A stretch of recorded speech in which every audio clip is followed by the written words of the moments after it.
आज की इस वीडियो में हम साइंस से रिलेटेड कुछ महत्वपूर्ण क्वेश्चन करेंगे। और आज का हमारा टॉपिक है मैटर, जो केमिस्ट्री का एक महत्वपूर्ण टॉपिक है और सभी प्रतियोगी परीक्षाओं के लिए अति महत्वपूर्ण है। चलिए स्टार्ट करते हैं आज का टॉपिक। सबसे पहले मैटर, यानी कि मैटर होता क्या है। What is matter? मैटर एक वो सभी चीज़ मैटर कहलाती है that is having mass, occupy space, having volume and having density. यानी कि वह चीज़ जो स्थान घेरती हो, जिसका कुछ मास हो और जिसका कुछ आयतन हो और जिसका कुछ घनत्व हो, तो उसे हम क्या कहेंगे? मैटर। एंड मैटर क्या है?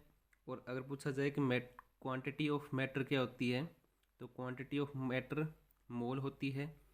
एंड मास ऑफ मैटर अगर पूछा जाए किस में मापा जाता है, तो वह किलोग्राफ में मापा जाता है।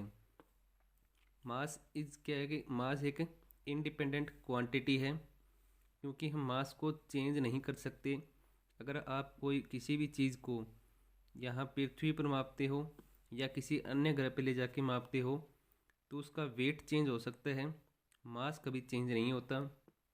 That is mass is independent quantity, but mass can be converted into energy and energy can be converted into mass. That is, mass and energy is vice versa, that is converted to each other. चलिए next है matter को हम तीन category में बांटते हैं। That is first is ultimate pure matter, second is pure and third is impure. यानी कि अल्टीमेट प्योर अति शुद्ध पदार्थ, दूसरा शुद्ध पदार्थ और तीसरा अशुद्ध पदार्थ। अल्टीमेट प्योर में वे सभी एलिमेंट आते हैं जो हमें प्रकृति में प्राप्त होते हैं। That is sodium, calcium, potassium, calcium, silicon, carbon, neon, जितने भी ऑक्सीजन, जितने भी हमें मेटल्स और नॉन मेटल्स एलिमेंट प्राप्त होते हैं, वे सभी क्या होते हैं? अल्टीमेट प्योर अति शुद्ध होते हैं। प्योर में आते हैं जैसे H2O हो गया, वाटर हो गया, ग्लूकोज हो गया, ये सभी क्या है? प्योर आते हैं। नेक्स्ट है इम्प्योर, और इम्प्योर यानी अशुद्ध। और अशुद्ध वे पदार्थ होते हैं जिसमें क्या है? कुछ ना कुछ अशुद्धियाँ मिली होती है, यानी जो मिक्स्ड और अनमिक्स्ड दोनों टाइप की इम्प्योरिटीज अगर उसके अंदर हो, उसे क्या कहते हैं? Impure matter. चलिए नेक्स्ट है, अब हम कुछ एलिमेंट को डिस्कस करते हैं। देयर आर 118 एलिमेंट, यानी कि पीरियोडिक टेबल में 118 तत्वों की खोज हो चुकी है। बट इन नेचर, प्रकृति में हमें कितने? सिर्फ 94 एलिमेंट्स हमें अभी तक ज्ञात हैं और 118 की खोज हो चुकी है। और उन 94 में से 22 क्या है? नॉन मेटल है और 96 क्या है? मेटल है। दैट इज़ 22 नॉन मेटल और 96 मेटल है। यानी कि कुल प्रकृति में पीरियोडिक टेबल में 118 एलिमेंट है, बट प्रकृति में हमें अभी तक खोज कितने की हो चुकी है? 94 एलिमेंट्स की। चलिए नेक्स्ट है नॉन मेटल, यानी कि जो 22 नॉन मेटल है उनको भी आगे फर्दर डिफाइन किया गया है। That is solid, gas, liquid. And total solid कितने एलिमेंट है? 10 है। और गैसियस एलिमेंट कितने हैं? 11 है। और एक लिक्विड है। और वो एक लिक्विड कौन सा है? ब्रोमीन। यानी ब्रोमीन एक नॉन मेटल है और वह लिक्विड है। इन सभी में कुछ एक्सेप्शंस भी है जो नॉन मेटल, यानी कि लगभग ज़रूरी नहीं है कि वो सॉलिड, लिक्विड और गैस में हो, उनमें अलग अलग हो सकते हैं। नेक्स्ट है copper, phosphorus, silicon, iodine, sulphur, ये सभी क्या है? प्योर नॉन मेटल्स हैं। और सिलिकॉन, जर्मेनियम आर मेटलॉइड्स होते हैं, यानी ये मेटलॉइड्स मतलब उपधातु, यानी कि polonium and titanium are these also are metalloids behave. अगर अब बात करते हैं गैसेस की, तो सबसे हल्की गैसेस पूछी जाए तो वो हाइड्रोजन होगी। And second one helium. यानी कि पहले नंबर पर अगर सबसे हल्की गैस पूछी जाए तो वो हाइड्रोजन होगी और सेकंड नंबर पर हीलियम होती है। नेक्स्ट है सेमीकंडक्टर बनाने में क्या उपयोग किया जाता है। तो सेमीकंडक्टर बनाने में first one silicon and second one germanium उपयोग किया जाता है। यानी कि सिलिकॉन और जर्मेनियम ये दोनों क्या है, उपधातु है, मेटलॉइड्स है, और इनका उपयोग सेमीकंडक्टर बनाने में किया जाता है। प्रकृति में सबसे ज़्यादा सिलिकॉन पाया जाता है। सिलिकॉन क्या है, एक उपधातु है, और प्रकृति में अगर पूछा जाए सबसे ज़्यादा कौन सी उपधातु पाई जाती है तो वो सिलिकॉन पाई जाती है। सिलिकॉन के बारे में कुछ अन्य फैक्ट है कि सिलिकॉन वैली किसे कहा जाता है, कैलिफोर्निया को कहा जाता है। इसे सेमीकंडक्टर बनाने में भी उपयोग किया जाता है, सिलिकॉन चिप बनाने में भी उपयोग किया जाता है, इंटीग्रेटेड सर्किट में भी इसका प्रयोग किया जाता है, माइक्रो प्रोसेसर में भी इसका प्रयोग किया जाता है। और सिलिकॉन अगर पूछा जाए सिलिकॉन स्टेट किसे कहा जाता है तो कर्नाटक को कहा जाता है। और सिलिकॉन सिटी पूछा जाए तो वो किसे कहा जाता है तो वो बेंगलुरु को कहा जाता है। चलिए नेक्स्ट है, अब कुछ गैसेस के बारे में डिस्कस करते हैं। जैसे अब आपसे पूछे जाए निष्क्रिय गैस कौन सी है, या विशिष्ट गैस, या इनर्ट गैस, या स्पेसिफिक गैस, तो ये सभी एक ही चीज़ के नाम है, निष्क्रिय गैस, विशिष्ट gas, inert gas, specific gas. तो ये कौन कौन सी गैसें हैं, hydrogen, helium, neon, argon, krypton, xenon, radon. यानी कि जो लास्ट में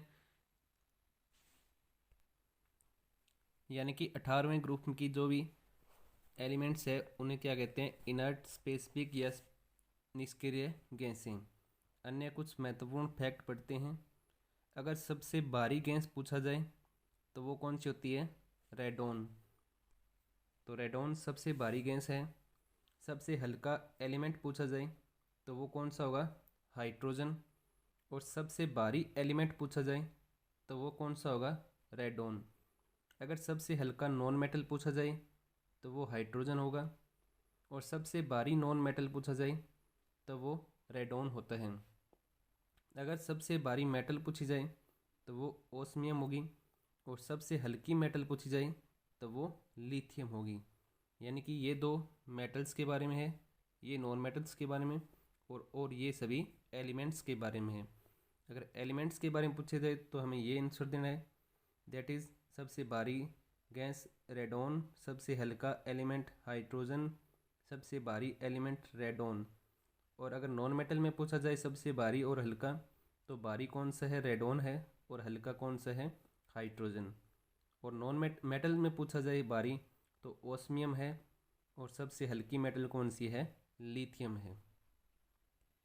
रेडोन क्या है कि एक सबसे भारी गैस है, और इसका उपयोग जो जंगली जानवर या आदिवासी भूकंप आने की संभावना के लिए इसका उपयोग किया जाता है।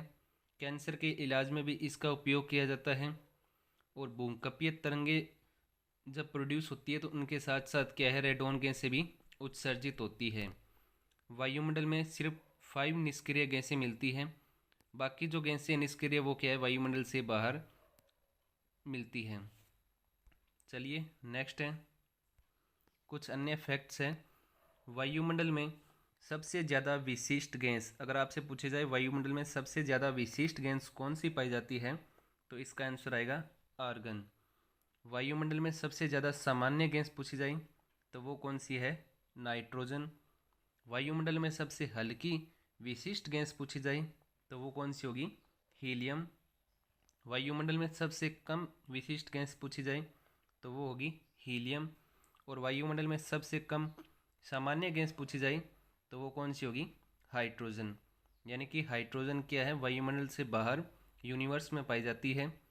और इन क्वेश्चंस में अगर सबसे ज़्यादा विशिष्ट गैस पूछी जाए तो आर्गन होगी, और सबसे सामान्य गैस वायुमंडल में पूछी जाए तो नाइट्रोजन, सबसे हल्की हीलियम, सबसे कम विशिष्ट गैस, और सबसे सामान्य गैस हाइड्रोजन।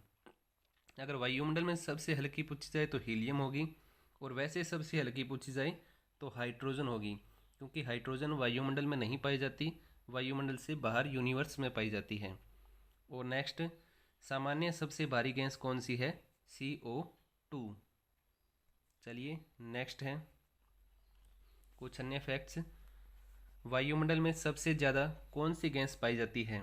तो वायुमंडल में सबसे ज़्यादा नाइट्रोजन पाई जाती है। और यूनिवर्स में अगर सबसे ज़्यादा पूछी जाए तो वो कौन सी होगी? हाइड्रोजन होगी। वायुमंडल का मतलब है हमारी पृथ्वी के आवरण के अंदर नाइट्रोजन सबसे ज़्यादा है और पूरे ब्रह्मांड यानी यूनिवर्स में सबसे ज़्यादा हाइड्रोजन पाई जाती है।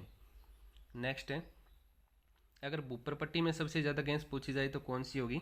ऑक्सीजन होगी। और भूप्रपट्टी में सबसे ज़्यादा मेटल पूछी जाए तो एल्यूमिनियम पाई जाती है। और भूप्रपट्टी में सबसे ज़्यादा नॉन मेटल पूछी जाए तो ऑक्सीजन पाई जाती है। और ये पूछा जाए कि पृथ्वी के अंदर सबसे ज़्यादा क्या पाया जाता है तो वो आयरन पाया जाता है, यानी कि Fe, आयरन। आयरन की नोटेशन क्या है? Fe, वो जो सबसे ज़्यादा पाया जाता है। कुछ अन्य फैक्ट्स हम डिस्कस कर लेते हैं। हाइड्रोजन गैस का डेली लाइफ में कोई यूज़ नहीं है, क्योंकि हाइड्रोजन क्या एक एक्सप्लोजिव गैस है। बट हाइड्रोजन को क्या है, हम भविष्य का ईंधन कहा जाता है, क्योंकि अगर हाइड्रोजन को अन्य बहुत से कामों में यूज किया जाता है। लाइक दैट, रॉकेट के ईंधन में हाइड्रोजन को लिक्विड फॉर्म में यूज करते हैं हम। हाइड्रोजन वायु में सबसे हल्की गैस है और उसमें मान सबसे ज़्यादा हाइड्रोजन गैस का है। अगर गुब्बारों में पूछा जाए तो कौन सी गैस भरी जाती है? हीलियम गैस गुब्बारों में भरी जाती है। गोताखोर के सिलेंडर, अस्थमा के रोगियों के जो पंप में होती है वो भी हीलियम गैस होती है। हॉस्पिटल में जो ऑक्सीजन सिलेंडर यूज होते हैं उनमें कौन सी गैस होती है? तो उनमें ऑक्सीजन होती है और साथ साथ नाइट्रोजन भी होती है। और आर्गन का प्रयोग कहाँ किया जाता है? बल्ब, ट्यूबलाइट, CFL के अंदर किस गैस का प्रयोग किया जाता है? आर्गन का। और आर्गन के साथ साथ क्या किया जाता है? पारे के वेपर का उपयोग किया जाता है। और आजकल बल्ब में क्या होता है? नाइट्रोजन का प्रयोग होता है, नहीं आर्गन का प्रयोग होता है। और इससे पहले क्या होता था? नाइट्रोजन का उपयोग होता था और वर्तमान में आर्गन का उपयोग किया जाता है। नाइट्रोजन क्या एक निष्क्रिय गैस नहीं है, परंतु निष्क्रिय गैस जैसा व्यवहार करती है। और जो LED होती है, LED में क्या है, कोई गैस नहीं होती, इसलिए इसे पर्यावरण हितैषी भी कहा जाता है। और आपसे पूछा जाए जो पैक्ड फूड होते हैं उनमें किस गैस का प्रयोग किया जाता है? तो उनमें नाइट्रोजन गैस का उपयोग किया जाता है, क्योंकि नाइट्रोजन क्या है, ऑक्सीडेशन को रोकती है। तो ऑक्सीडेशन अगर नहीं होगा तो क्या है, वो पैक्ड फूड खराब नहीं होंगे, इसलिए नाइट्रोजन का उपयोग किया जाता है। और वायुमंडल में तापमान को नियंत्रित करने के लिए भी नाइट्रोजन महत्वपूर्ण सहायता करती है। आज की इस वीडियो में बस इतना ही। Thank you. Have a nice day.